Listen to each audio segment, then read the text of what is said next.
Hello guys! So, ang topic natin for today, eto, mga gawin mo para magsisi siya na iniwan ka niya.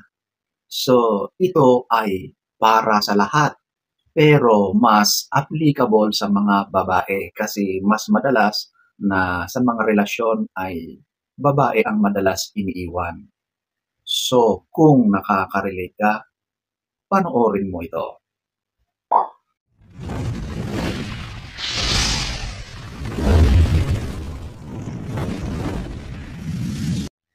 So, wag na tayong magpaligoy-ligoy. Number one, eto, level up your looks. Mag-upgrade kayo sa sarili niyo. Magpaganda ka. Siguraduhin mo na kung ano yung dating itsura mo ay mas hihigitan mo. Ipakita mo na nag-glow-glow ka, blooming ka. At kapag nakita ka ng lalaki na nag-iwan sa iyo, sigurado na laking panghihinayang niya. Magsisisi siya kasi hindi niya tanggap na bakit ganyan ang nangyayari sa iyo. Bakit lalong gumaganda ka?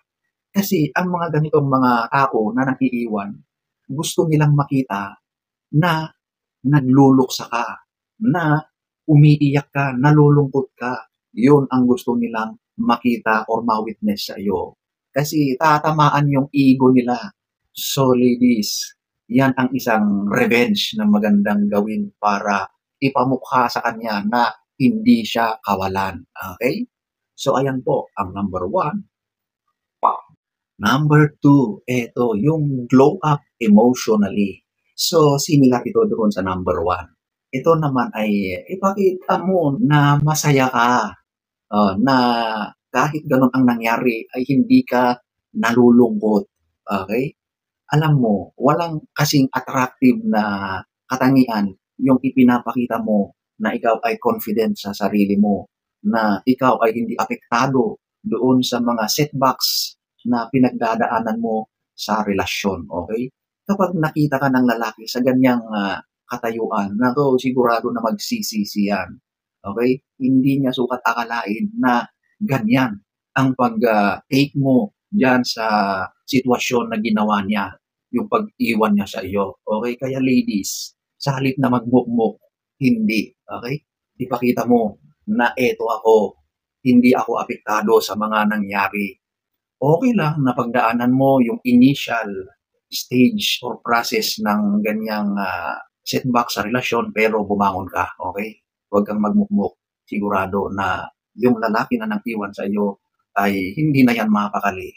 Hindi niya tanggap na ganyan ang pagtugon mo dyan sa pag-iwan sa iyo. Okay? Number two. Number three, eto, stay silent and mysterious. Okay? Huwag kang magpakita ng anything. Huwag kang mag-post ng mga malulungkot na emo, stuff, or anything na related sa relationship, related sa pang-iwan sa iyo. Huwag kang gumawa ng kung ano-ano na nagpapakita na ikaw ay dumadaan sa malungkot na bahagi ng buhay mo. Kapag ganyan, yung lalaki ngayon ang magtataka. Oh, bakit? Parang wala yatang reaksyon. Mukhang hindi yata apektado yung iniwanan ko, di ba? Huwag mo siyang i-stop. Keep silent. Huwag kang gumawa ng kung ano-anong steps na tungkol sa relasyon, okay? Tungkol sa kalungkutan, tungkol sa desperation or anything na related sa setback sa isang relasyon, okay? Kapag ganyan, nako, mapapaisip yung lalaki. Hindi yan mapakali. Hindi niya gusto na ganyan ang pagtrato mo sa sitwasyon. Just don't do anything, okay? So, ayan po, ang number three. Number four, eto, be unbothered. So, eto naman yung parang walang nangyari. Deadma, di ba? Alam nyo, sigurado na magtataka yan. Hindi niya tanggap na parang walang nangyari, okay? Kasi tulad ng sinabi ko kanina, ang taong ito gusto niyang makita na nagdurusa ka. Gusto niyang makita na umiiyak ka. Gusto niyang makita na naghahabol ka sa kanya, nagmamakaawa. Huwag na huwag mong gawin yon. Dapat ito yung gawin mo. Talagang literal na dedma, okay? Hindi ka apektado sa mga nangyayari. Ito ay isang napaka-powerful na message sa kanya. Sigurado na yan ay magsisisi, okay?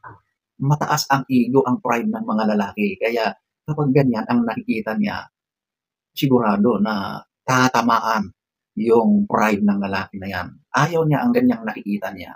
Ipakita mo na hindi siya kawalan, na mabilis kang nag-move on at walang bitterness sa iyo. Okay? Sa mga ganyang gagawin mo, nako, sigurado na kabalitaran ang mararamdaman ng tao na nang iwan sa iyo. Sigurado na yan ay manggigigil. So ayan po, ang number 4. Number 5, makipag-date ka. Hindi ibig sabihin na makipagrelasyon ka agad. Huwag. Basta lumabas ka, makipag-socialize ka, makipag-date ka sa mga random na nagpapakita sa iyo ng interest. Of course, with care, okay? Para hindi ulit maulit yung mga ganyang nangyari sa iyo. Pero itong mga steps na ito, kapag nalaman nung nang-iwan sa iyo na ganyan ang ginagawa mo, nako, sigurado na yan ay manggagalaiti, manggigigil yan. Baka susugod pa nga yan eh. Di ba? Aawayin niya yung kadig mo. Yan ang isang best revenge or best na gagawin mo kapag iniwan ka. Okay? Kasi sa mga ganyang gawain, nagpapakita na eto ako, maganda ako, marami ang nagkakagusto sa akin, hindi ka kawalan. Sobrang emotional damage ang mararanasan ng tao na yon kapag nakikita ka na masaya at nakikipag-date. So, napaka-effective ang ganyang moves. Okay? So, ayan po ang number 5. Number 6, get out. Move out. So, ito yung lumabas ka. Sumama ka sa mga kaibigan mo. Makipag-socialize ka. Kasi dati, di ba, ang mundo mo ay nakatuon lang sa tao na yon. Ngayon, bumalik ka doon sa mga dati mong kasama noon, kaibigan mo o yung mga katrabaho mo, lumabas ka, ipakita mo na masaya ka, nag-i-enjoy ka, gumala ka, mag-out of town ka. Okay, i-post mo yan sa social media mo. At sigurado na kapag nakita yan ng taong nang-iwan sa iyo, nako, kabaliktaran naman ang mararamdaman niyan. Okay? Yan ay maiinis, magagalit dahil ikaw ay nagpapakita ng kabaliktaran na sitwasyon. Di ba? Tulad ng sinabi ko kanina, hindi ganyan ang gusto niyang makita sa iyo.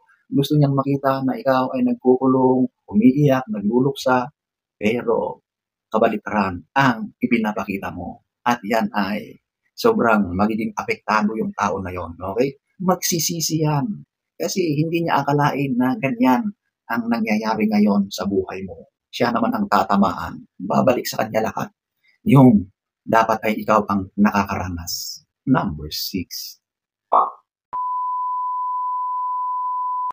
So, ayan po ang ilan lamang sa pwede mong gawin para magsisisi ang taong nang iwan sa iyo.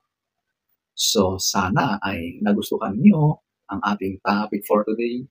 Next story time. Don't forget to subscribe.